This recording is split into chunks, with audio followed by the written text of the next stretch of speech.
O'g'li borlar, diqqat bilan eshiting. Hurmatli otalar, ehtimol o'g'lingizga tengqurlarida bor qimmat telefon, qo'shni bola yegan tansiq taom yoki tengdoshlari kiygan qimmat libos olib bera olmassiz. Bu fojia emas. Halol mehnat qilyapsizmi? Tamom. U yog'idan qayg'urmang. Ammo siz qayg'uradigan va halovatingizni yo'qotadigan boshqa gap bor. O'g'lingizni zinhor va zinhor asalim va shakarim deb erkalamang.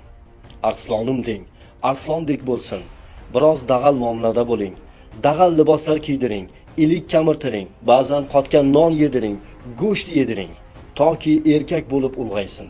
Toki dushmanlar oldida to'kilmasin, muammolar va musibatlar oldida yiqilmasin, munofiqlar va nomardlar oldida bosh egmasin. Boshini tik tutgan arslon yigit, sher yigit bo'lsin.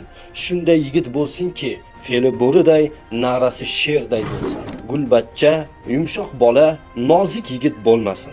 Oilasini, zaiflarni, mazlumlarni, vatanini himoya qiladigan, so'zi ham, qo'li ham, aqli ham, tili ham, ilmi ham botir yigit bo'lsin. Zero o'g'il farzand sizning va vatanimizning yuzi, himoyachisi va or-nomusidir.